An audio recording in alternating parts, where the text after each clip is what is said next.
Now pleased to go face-to-face with 9-time Pro Bowler DeMarcus Ware, partnering up with Mr. Clean to debut their first ever Super Bowl ad. And he's got the jacket to prove it.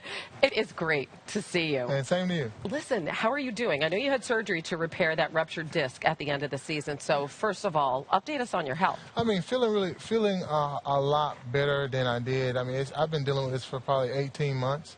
And just a lingering deal that's, progressed to a point to where you had to go ahead and have surgery, and I feel a lot better right now. So what's the prognosis in terms of you getting back to where you can work out fully and get back to on-the-field activities? I'll probably, about 2 more weeks, I'll be able to do everything. Right now, it's just strengthening everything around it, making sure your core is good so you can go out and play again. So a year ago, here we are, you're getting ready to play in the Super Bowl. You got that smile on your face because it all turned out well. When you think back to that day, what's the first memory that comes to mind? I just think about all of the meetings that you have that go into preparing for the game, because a lot of the teams already took that bye week and they already prepared for the game already. Now it's like the walkthrough type practices, and you go do the media stuff, just all the festivities, and then your family. I had like 48 people come to that game. It was all of the Ware family there. Goodness and gracious. It was just a great opportunity. And what about the day of the win? The day of the win, I think you just got to think about it's a normal game, because there's so much, everything around it, all the accolades, just all of the people, just all of the morale. And you just got to think about, okay, this right here is just another game. You got to trick your mind a little bit, right? Yes, right. But it's big now. Von Miller, I spoke to him yesterday, and we heard from him earlier in the show about how much you taught him. And, of course, he was the Super Bowl MVP. And I just want you to take a listen to what he said about you. Oh, awesome. Okay. He believed in me when I didn't even, believe in myself. He told me stuff that he saw his vision for me, to make plays.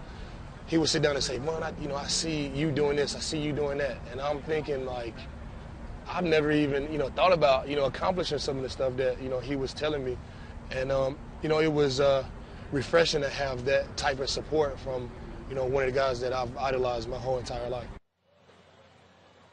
It must make you incredibly proud. Why did you take him under your wing the way you did? When you have a guy, when you come in, he sparked the fire under me. I mean, you're getting released by Dallas, and you go into a guy like Vaughn that plays to that level. When you was a young pup, he plays to that level each and every day. And I seen how hard he worked after he came off the ACL, and it put a spark under me. And I just said, I have to mentor this guy and take him under my wing. And he. At first, he was, hard-headed Vaughn, and then he became the guy that he is right now, a consistent player, great pass rusher, and a great leader on the team. He told me that you taught him how to be a leader. And you're 34 years old, and you're a free agent. So what do you see? Are you coming back for a 13th season? Yeah, I mean, I'm ready. I'll be ready for the season, and just my last day with the Broncos will be, the 28th? And so then, the desire is there. Yeah, the desire is there, and I want to play, but everything has to fit right. I mean, that's how, it is, and hopefully I'm back with the Broncos. Is that your preference at this point? That's where you want to be? That's my preference, but in the league, you don't know, and you just got to go with the flow sometimes. It's a business, right? You know it's that as well as anybody. Not for long, so. All right, let's talk about the Super Bowl. So the Broncos lose in Week 5 to the Falcons. The running backs go crazy in that game. I know you didn't play in that game, but what are the Patriots up against? The Patriots, they're always going to scheme teams where, like, if you got Julio Jones, they're going to double him, take him out of the game. But I feel like the mismatches with the running backs, which, like, we had, they have some great running backs that can run the ball, first of all, but can get out and go out and pass routes, and it create mismatches for the linebackers. And I think that's how it's going to, be this game. You have had success against Tom Brady as a team and as an individual. What's the key to defending him? First of all, you have to stop the run. They're going to trickle plays here and there, and you have to get pressure on him no matter what. He's going to score points.